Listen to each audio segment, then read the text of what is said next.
Channel study classes with Ataul आप लोग को स्वागत करता है।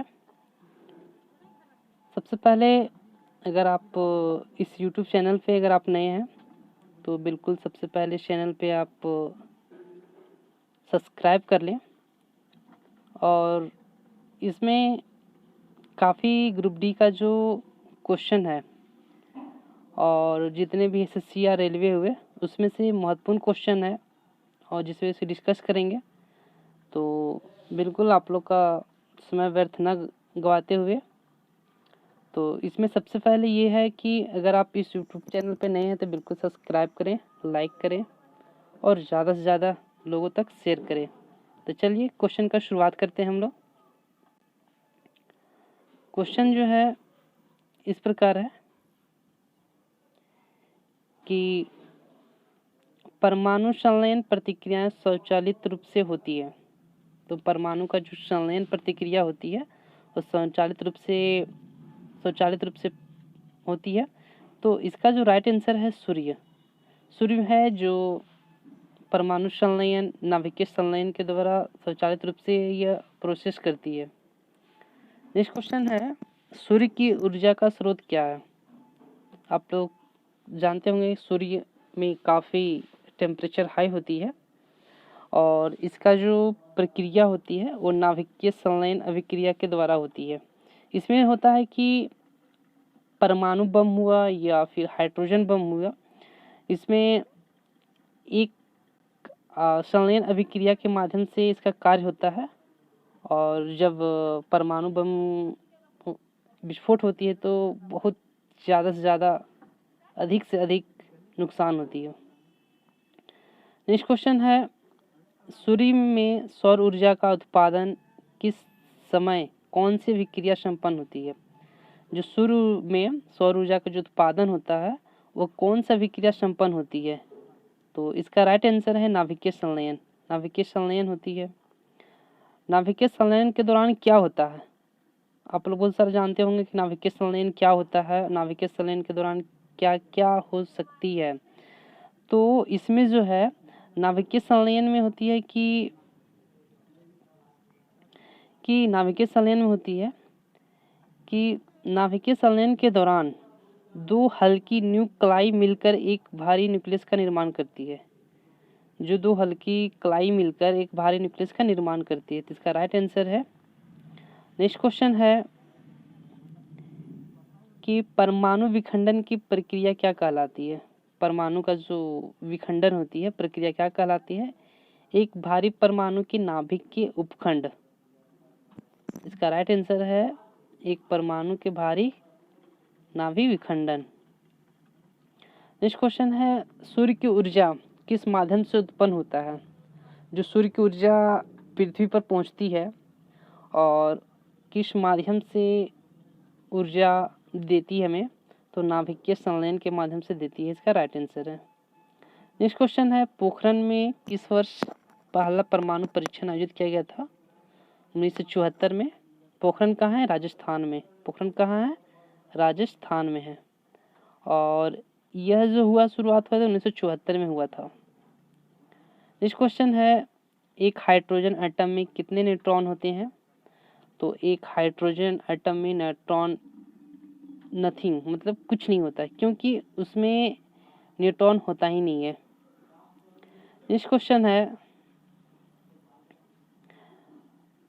न्यूटन भाभा फंड कार्यक्रम की एक शुरुआत की गई थी। यह किन दो देशों के बीच शुरुआत किया गया था। न्यूटन भाभा फंड कार्यक्रम यह इंडिया और ब्रिटेन के बीच शुरुआत हुआ था। नेक्स्ट क्वेश्चन है परमाणु रिएक्टर में विखंडन प्रक्रिया की दर। जो परमाणु रिएक्टर में विखंडन की जो प्रतिक्रिया होती है नियंत्रित करने के लिए उसमें किसका उपयोग किया जाता है और जो खुद ही विखंडन के बिना न्यूट्रॉन अवशोषित करता है तो वो होता है केडियम। केडियम है एक ऐसा एलिमेंट्स है जो परमाणु रिएक्टर के विखंडन प्रतिक्रिया दर को नियंत्रित करता है। पहले उसको नियंत्रित करता है अपनी ओर और उसके बाद खुद विखंडन बिना न्यूट्रॉन को सूचित कर देता है।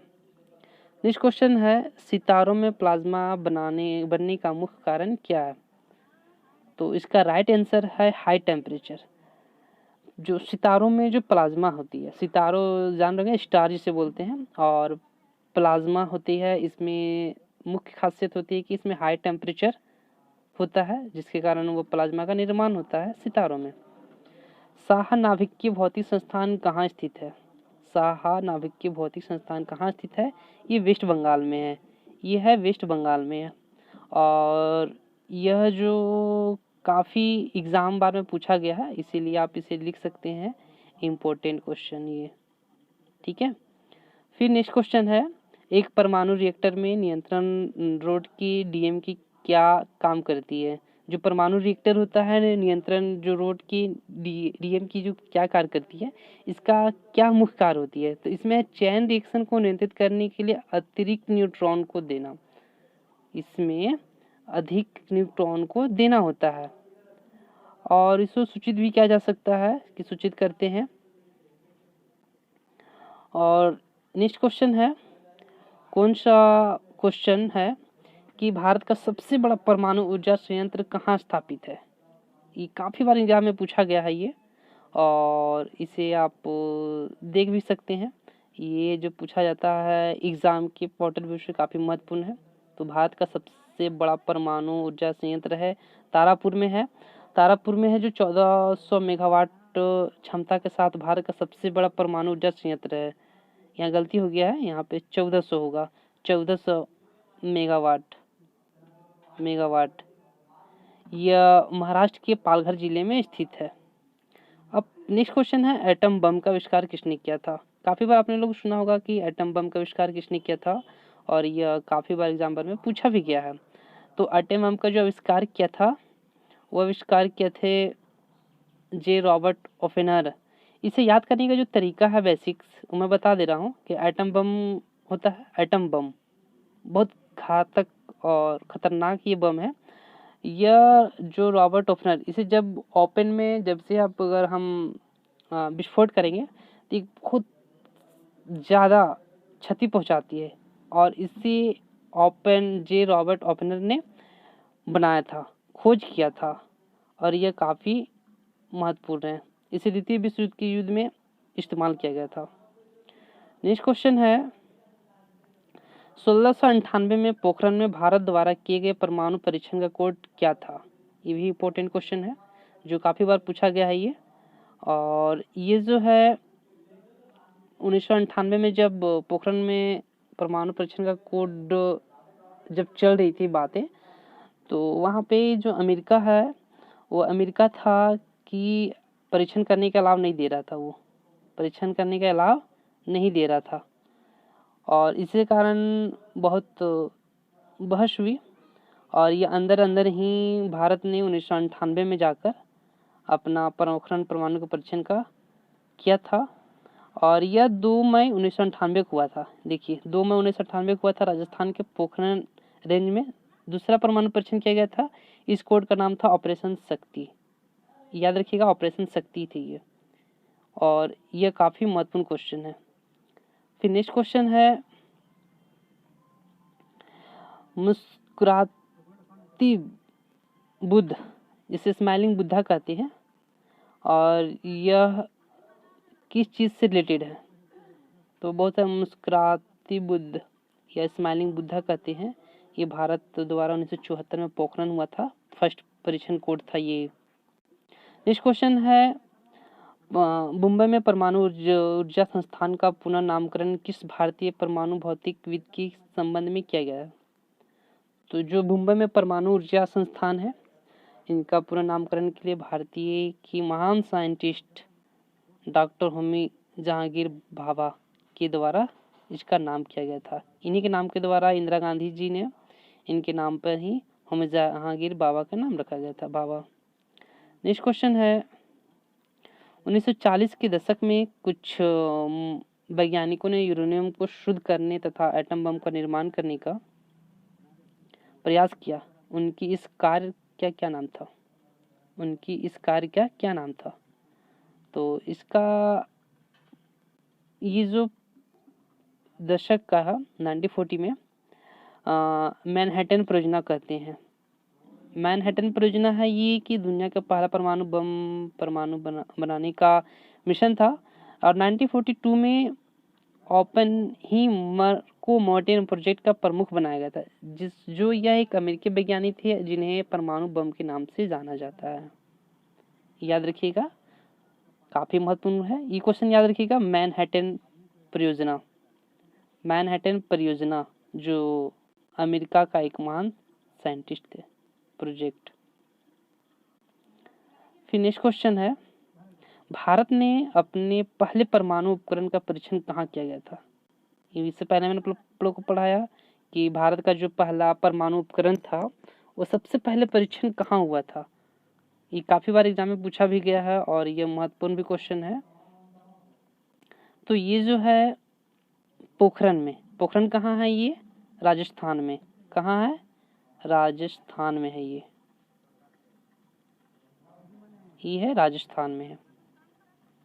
नेक्स्ट क्वेश्चन है, एक रासायनिक अभिक्रिया के दौरान अभिक्रियाएं और उत्पादों के दरमियानों का योग अपरिवर्तित रहता है। एक रासायनिक अभिक्रिया हो रही है और इसका जो अभिक्रिया जो उत्पाद और इसके बीच का जो अपरिवर्तित होता है उसे क्या कहते हैं? दरमियान संरक्षण का नियम। नेक्स्ट क्वेश्चन है, संतुलित रासायनिक समीकरण के अनुरूप होता है वो कौन सा नियम लगता है? जो संतुलित रासायनिक समीकरण होता है ना, वो कौन सा अनुरूप लगता है? वो होता है दरमियान संरक्षण का नियम ही लगता है। इसका राइट आंसर है दरमियान संरक्षण का नियम। फिर नेक्स्ट क्वेश्चन है कि कौन सा नियम कहता है कि रासायनिक अभिक्रिया में दरमियान को ना तो उत्पन्न किया जा सकता है ना ही नष्ट किया जा सकता। वो कौन सा नियम है? यह है दरमियान संरक्षण का नियम। दरमियान संरक्षण का नियम कहता है कि कोई भी ऐसा रासायनिक अभिक्रिया जिसमें दरमियान को ना तो नष्ट किया जा सकता है और ना ही इसे उत्पन्न किया जा सकता है। तो यह जो नियम होती है दरमियान संरक्षण का नियम कहता है। नेक्स्ट क्वेश्चन है, वो कौन सा वैज्ञानिक था जिसने स्थिर अनुपात के नियम को प्रतिपादित किया था? तो इसका राइट आंसर है जोसेफ प्रोवेस्ट जो थे, इन्होंने ही स्थिर अनुपात को नियम को प्रतिपादित किया था। तो इसका राइट आंसर है जोसेफ प्रोवेस्ट। नेक्स्ट क्वेश्चन है, निश्चित अनुपात का नियम किसके द्वारा दिया गया था? यह जो बोल रहा है कि निश्चित अनुपात, इसमें है निश्चित अनुपात किसके द्वारा दिया गया था? तो जोसेफ अल्प्रोस्ट के द्वारा यह दिया गया था। और नेक्स्ट क्वेश्चन है, निश्चित अनुपात का नियम क्या है? पहले तो दिए थे, किसने दिया था? कौन सा वैज्ञानिक दिया था? या जोसेफ अल्प्रोस्ट दिया था? इन्होंने दिया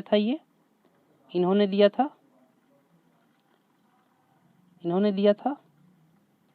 और फिर इसके बाद है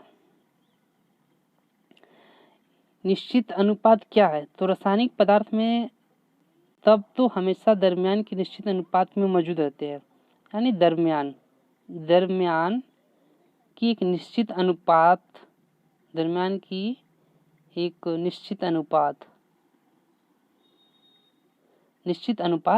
होती है, इसी बोलते हैं निश्चित अनुपात का नियम कहते हैं।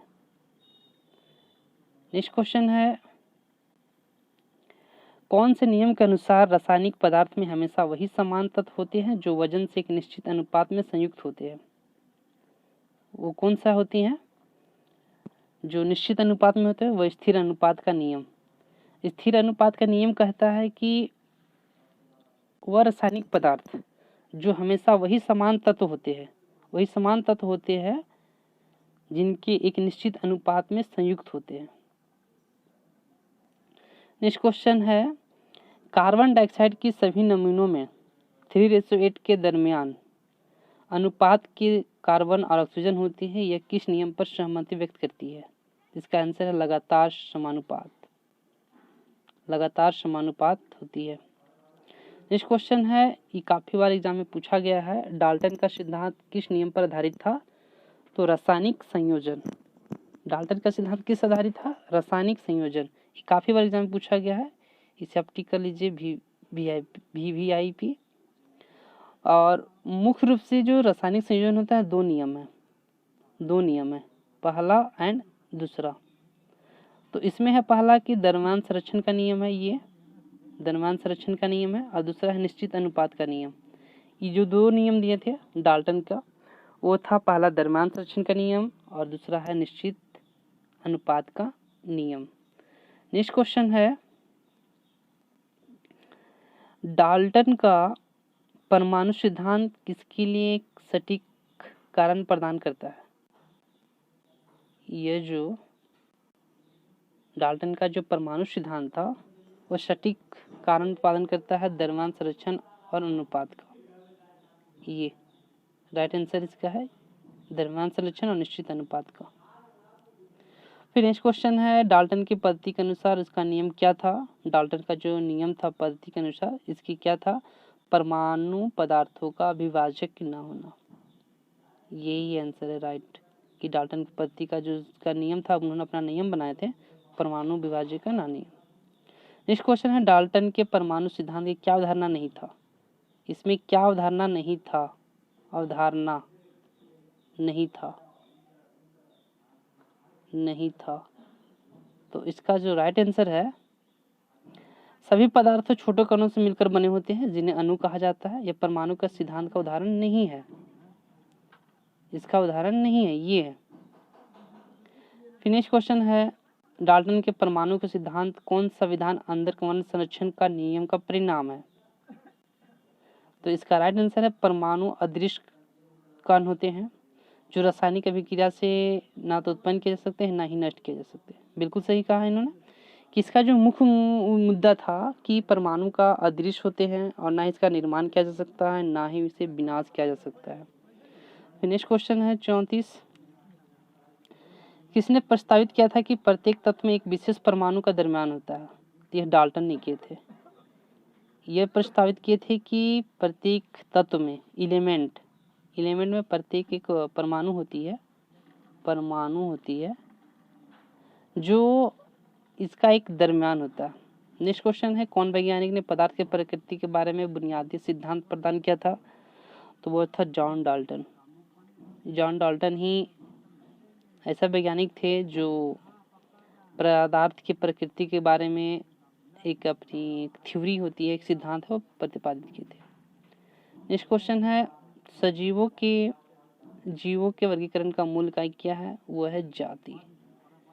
इसका मूल इकाई है जाति, जिसे कास्ट बोलते हैं। इसका मूल इकाई था जाति। नेक्स्ट क्वेश्चन है, बिना कोशिका भित्ति वाले बहुकोशिकीय जीव को किस समूह के अंतर्गत रखा जाता है? यह अनामिलिया है जो बिना कोशिका भित्ति के बहुकोशिकीय जीवों के रूप में रखा जा सकता है, जिसे अनामिलिया कहते हैं, और ये काफी इंपॉर्टेंट क्वेश्चन है। नेक्स्ट क्वेश्चन है, फिर केवी नियर्स स्मिथ ने जीवों को कितने जगत में वर्गीकृत किया था? यह वर्गीकृत किया था 6 जगहों। नेक्स्ट क्वेश्चन है, सिस्टीमा न्यूचुराई किसके द्वारा लिखा गया था? क्यूरियस लिनियस द्वारा। क्यूरियस लिनियस ने इन्होंने एक पुस्तक लिखी थी और सिस्टीमा न्यूचुराई के द्वारा ये लिखा गया था। इसका नाम है क्यूरियस लिनियस। इसका राइट आंसर है ये। और लास्ट क्वेश्चन है, वर्गीकरण की विभिन्न पाठ्यानुक्रम में किस समूह में अधिकतम समान व लक्षण वाले जीवों की संख्या सर्वाधिक होती है? तो ये होती है जगत, जिसे किंगडम कहते हैं। जगत, अंग्रेजी में इसको बोलते हैं किंगडम। ये होता है पूरा कंप्लीट 40 क्वेश्चन। और जो मैंने आपको जो भी क्वेश्चन भी बताया वो सारी इंपॉर्टेंट क्वेश्चन है, क्योंकि पिछले ईयर्स में पूछा गया था और यह काफ़ी बार पूछा गया है। तो बिल्कुल अगर आपको यह अच्छा लगा तो बिल्कुल इस चैनल को सब्सक्राइब कर लें, लाइक करें और साथ में ज़्यादा से ज़्यादा शेयर करें। जय हिंद, जय भारत।